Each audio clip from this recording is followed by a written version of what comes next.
be challenging to live with whatever we carry. Centerstone is a one-of-a-kind place. And it was the best decision I ever made in my life. There's nothing holding me back anymore. Welcome back to our daily show on this beautiful Wednesday morning, the 3rd day of April. We love our conversations with Centerstone, where we learn so much about the amazing work that they do for so many in our region and throughout the country. And Karla joins us now. Karla, I'm going to have to bring you on the Zoom before I do the butcher job here. Is it Schulte? Yes. Oh, good. I was so nervous about this all commercial break, Karla. I even said it. I'm like, I gotta nail this. And I'm really excited, Karla, to talk about the Flourish program. How are we doing this morning? I'm doing well. How are you? Rolling with the punches on a Wednesday in downtown Alton. Well, right off the bat, Karla, fill us in on a brief overview of what the Flourish program is all about. Yeah, so at the Flourish program, we serve families with any sort of DCFS involvement, and generally there's some sort of substance use within their DCFS case, but we also serve families who don't have any involvement but would like extra parenting support or education.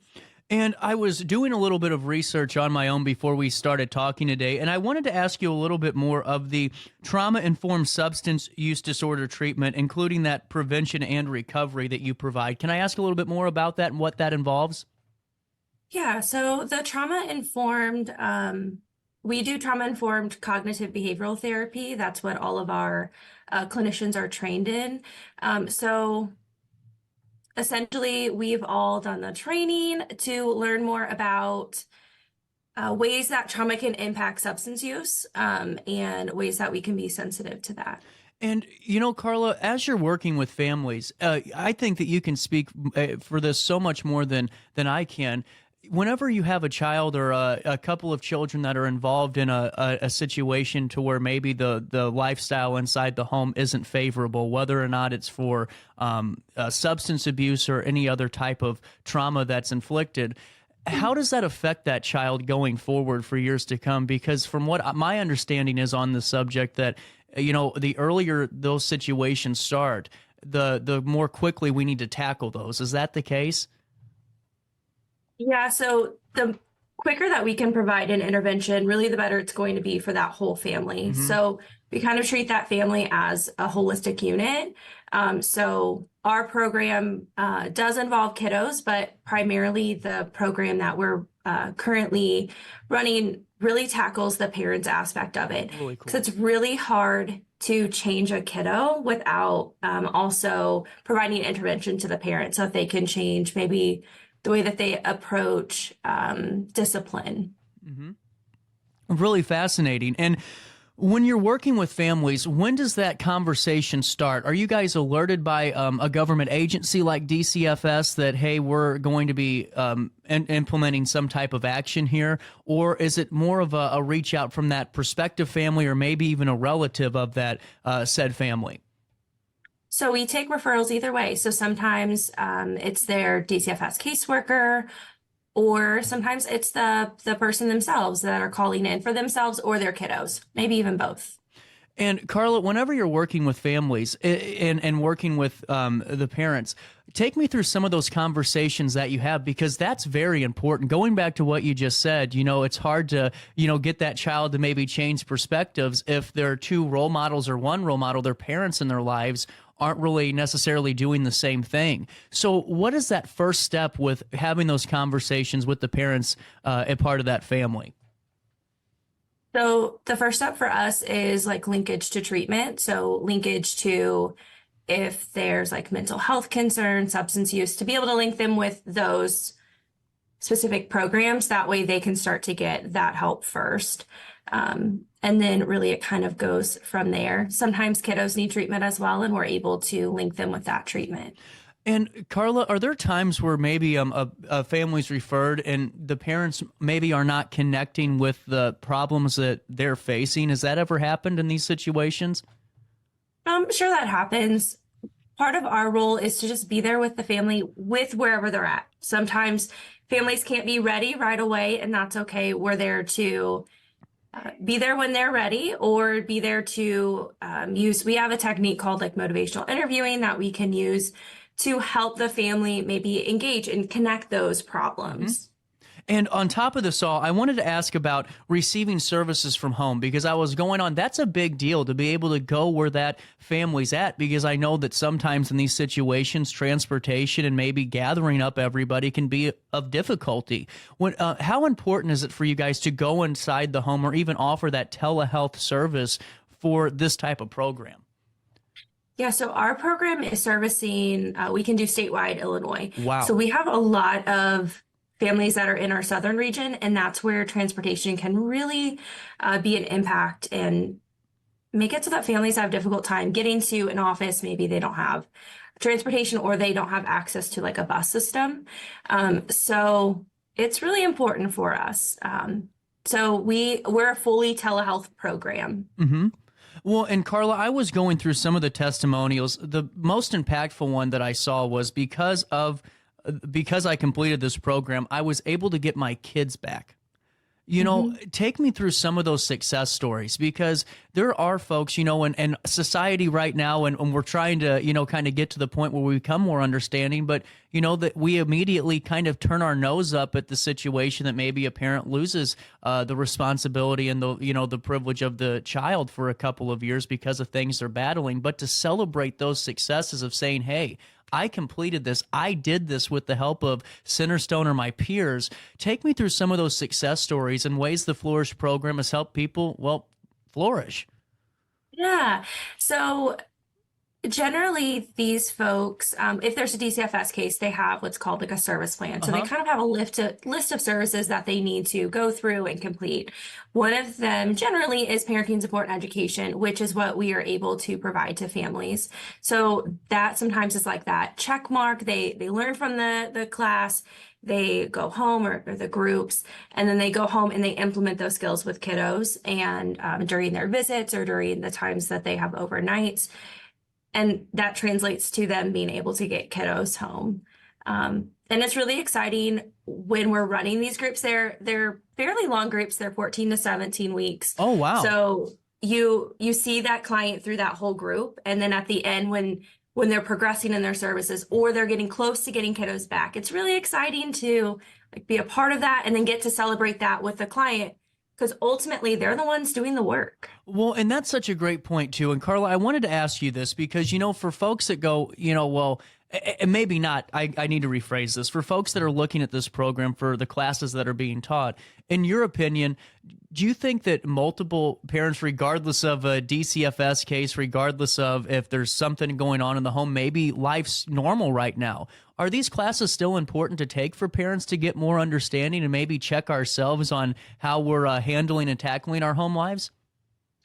Yeah, I think that these can be really beneficial. And what I always tell parents is no one really gives you a handbook. Exactly. So at the hospital, no one's handed you a handbook. And as kiddos progress through life, they change. And then your parenting stages change as well. So it can be beneficial. And we do have parents who just want extra support, or maybe there's one problem behavior at home that they're really concerned about, that they come in and they decide to take our courses. Wow. And Karla, that's a perfect segue, because the next thing I always talk about with our Centerstone segments, where we direct people, if you're experiencing substance use disorder and you're looking for treatment, recoverwithus.org.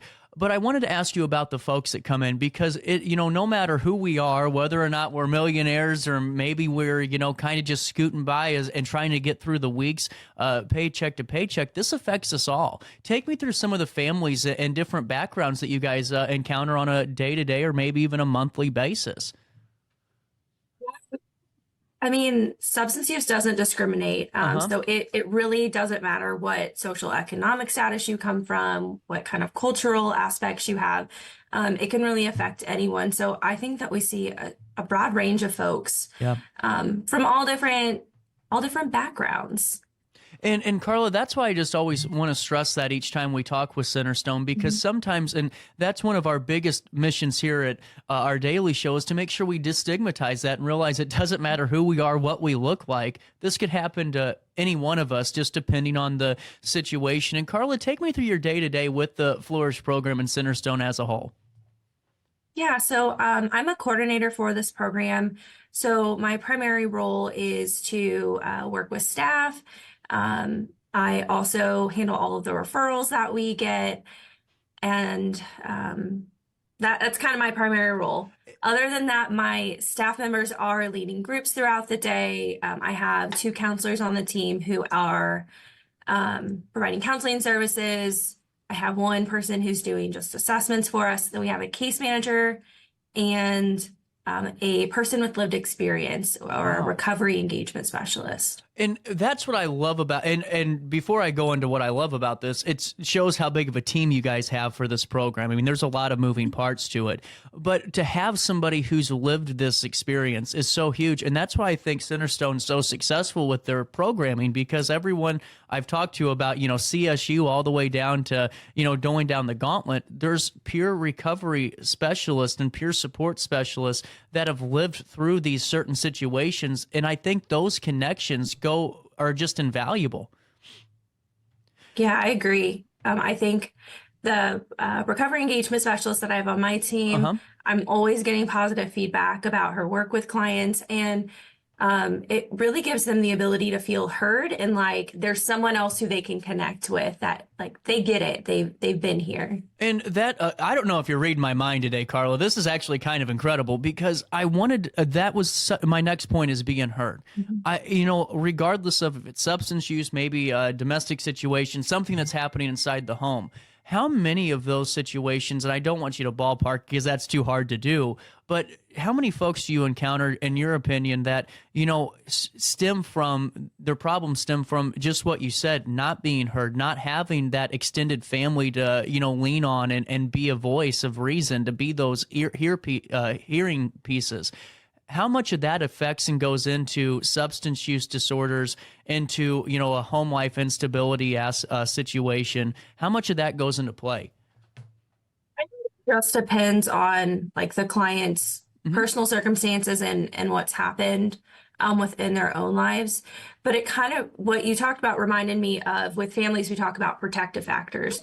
So protective factors are the extra folks involved that can kind of step in if they see something that's a little off with the family, to say, hey, I saw this, and then can step in to also help. Or to kind of take that burden, talk about like it takes a village to raise kids, that might watch your child for a while so that you can go do X, Y, Z, or have some time to yourself. Really fascinating. And Karla, let me talk about the staff for a second in the Flourish program. Whenever you're encountering your staff and working with them, especially the folks that are hands-on working with these families, how important is it for you and the program to make sure you're supporting your staff members as well? Because I'm sure that, in this line of service, there's a lot to handle. Yeah, it's a huge portion to make sure that my staff are taken care of, to make sure that they are getting what they need. They need to debrief or talk about something, that I'm available for them. And at Centerstone, it's always a conversation about self-care. So what are you doing to take care of yourself? What are you doing to end your work day and kind of leave it at work? That way you're refreshed and able to come back the next day. And to me, that's what I think so important, because, time and time again, we talk about the individual, but we don't talk about the supporter, the staff workers for Centerstone that are, dealing with their own problems too in the most appropriate way, but also managing ours and helping us help ourselves too. And Karla, whenever someone's making this decision, they're hearing about this today, maybe for the first time or for the billionth time. What's the best way to reach out and say, you know what, I don't have a DCFS case against me. I don't have, anything like that going on, but I need to check our home life balance here. I need to check the way that we're, interacting inside the home. What's the best way to start that process? So if you're looking for treatment at Centerstone or the Flourish program specifically, I would call the Customer Engagement Center at Centerstone, so it's just the main Centerstone line, and then you would ask for Customer Engagement Center, and they would link you to care if you wanted that. And Karla, I was reading something about these virtual group parenting classes. Being a part of a group, I think, is so much more beneficial than having a one-on-one in this certain situation, because you're hearing a ton of different perspectives on this. Have you been a part of any of these groups, just kind of observing? And can you fill me in on what's being discussed? Yeah, so these groups, I've been the group leader for a lot of the groups. Okay. And so we have a specific intervention. We have two different interventions that we run. So like we have main topics that we talk about in there, but we also give clients space to talk about whatever concerns that they have or things that might be bothering them, like in relation to parenting, because when you do have, say, five other parents there, then you're able to talk about it, and someone can say, "Oh, I tried this, and it worked really well," and then they kind of have that opportunity. On top of that, too, how important is it to have that realness of the conversation in a way, if I'm phrasing this correctly? Because when I'm talking, when I went to counseling myself, the way I talk to a counselor, it might be a little bit different than the way I talk in a group setting to kind of explain myself or perspective. Have you witnessed that too? Yeah, if people aren't authentic to who they are, then it's really hard to get our point across sometimes. Makes sense. Or we're not going to feel comfortable. It's going to feel kind of weird and awkward. And, take me through that breakdown, too, because when we all start, I can only imagine I am like the worst at first impressions and first, meetings and first impressions. Whenever you see the groups take off, from week 1 to week 14, week, 17, sometimes with these programs, at what point does the comfortability start to really take effect to where, hey, we're in this together as a team? Because that's really what you become during this program. I would say the group cohesion is around like weeks 4 to 6, just depending on the group themselves. Some groups get really cozy, like very quickly for whatever reason, and then some groups take a little bit longer. But either way, there's eventually a point that you kind of you feel like one unit or one cohesive, I guess unit's the only word I have for it today. No, I just, to me, I always find that so fascinating too, how different groups merge and how they interact with each other, because I think that might come into play with how quickly we can develop these skills, together as a team and as a group. And, Karla, I don't want to have you give away too much, but what are some of those conversations and topics look like in those first couple of weeks? Do you have a week-by-week breakdown that's kind of a template, or does it change with your prospective groups and individuals in that said group? So since it's an evidence-based practice, it has like specific topics that we talk about each week. So in one of our interventions, we talk about hope and trust for the first week, hope, trust, and then we talk about substance use and how that affects families. And then our other intervention dives right into what we call child's game. So, or spending quality time with your kiddos. Each intervention has its like icebreakers to get families going and excited. One of them is like a dance. We turn on like music with a beat and everyone takes a turn like leading the group in a dance. And I think that one, as kind of awkward or weird as it is at first, everyone ends up really liking it. And they're like, oh, that was really cool. That's because it teaches us it's okay to have fun and laugh. And that's what I think. And just saying that, I'm sorry I'm getting excited about this. I've been saying for like 4 years doing radio and broadcasting that society is getting tighter and tighter and tighter. And we're always checking our shoulder, who's taking a video of us or who's, talking about us. And I think that alone goes a long way for so many people that we can kind of take for ourselves today and go, to have that dance break as a family, do something unique, do something to where you're joking and having fun and poking at yourself a little bit and putting yourself out there. And we really want to emphasize that when you're in recovery, you can still have fun. Exactly. 100%. And, as we're going through this, and I know that I always tell Centerstone, I told Robert 15 minutes. I normally go a little bit longer, but that's because this information is very important, because I'd much rather get the information out there before families need to know the information, when that situation occurs, Karla. And as we're talking about the screening and assessment case management side of things, how many times have you encountered, and you don't have to give me a specific, but just a ballpark where maybe you're screening an individual and for the first time that parent, that mom or dad is maybe understanding, wow, I do have some type of, mental ailment, mental illness that I need to battle. How many times do you come across that to where they're learning about themselves maybe for the first time in that aspect? I think sometimes this is an opportunity to become more self-aware or more insightful to like understand the big picture. I'm not sure how many times that's happened, but I will say that it sometimes does happen where this is almost like a red flag or the first time that they've even noticed that something was a problem. Because it can happen really slowly over time or really fast over time too, to where you're like, oh gosh, how did I get here? No, really fascinating. And now, when you're talking with the children or the immediate family, when we're discussing counseling for mental health, substance use, how do those conversations break down for the supporters and the loved ones of the individuals that are going through that battle? I think it's important that everyone has like those supports. If we don't have supports, then sometimes it's really hard to either sustain recovery long term. So we really do want to. We really encourage clients to build up their support network so that they have all of these, we call them like natural supports. So just like the supports that you have day to day, that those folks are supportive of their recovery and are kind of a positive influence over them so that if they need help, they can ask for help.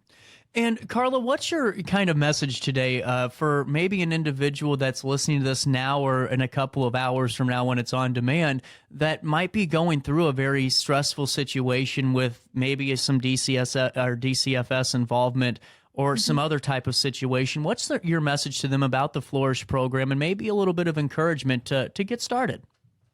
Yeah, so we're here to help. This is what we do day in and day out. And one of my big goals for this program is that we are like a one-stop shop. So you might have DCFS telling you, I have to do 20 different things, and we want to help you get through those things or link you to those programs to make it as easy as we can to have you fulfill all of the requirements that are being asked of you. Because I understand that it's a lot. Oh, I bet. And it's almost like looking at Mount Everest whenever you're given those tasks and those items. And to have a partner like Centerstone to, walk through the process with us is a huge incentive. And Karla, one final gotcha question for you today. What's the most impactful part of the Flourish program? I think it's the clients. Yeah. Clients have the ability to make such a big impact. They make impacts on us, but they're also the ones doing the work. And I always want to recognize them for the work that they are doing in order to either get their kiddos back, keep their kiddos, or make positive changes. Absolutely. And Karla, it's been really nice talking with you today. And is there anything else about the Flourish program that we need to learn about this morning? No, I think we've covered it. Well, thank you so much for your time. And for more information, what's the appropriate phone number, website to go to for our audience today? Okay, so you would call the main Centerstone line, and anytime anyone asks me for it, my mind goes blank. Honestly, same here for our work line. I don't know every time I give out my office line, I give out my grandma's phone number. So it is not the number I found. It's all right. What I do know is while you're looking for that is addiction can happen to anyone. And if you're looking for a fresh start on the road to recovery, a life free from addiction is possible, and it does start at Centerstone. Centerstone is a national leader in mental health and substance use disorder treatment for people of all ages with a commitment to delivering care, as Karla knows firsthand, that truly changes people's lives. Centerstone's dedicated clinicians use evidence-based practices for their treatment programs. So that means that the recovery care plan is developed and tailor-made for you. Addiction can happen to anyone, folks, but so can recovery. So start working towards that recovery today by visiting Centerstone online at recoverwithus.org, recoverwithus.org. And what was that phone number for the Flourish program? 618-462-2331. Or recoverwithus.org or Centerstone online. Karla, thank you so much for your time today. It was a pleasure speaking with you.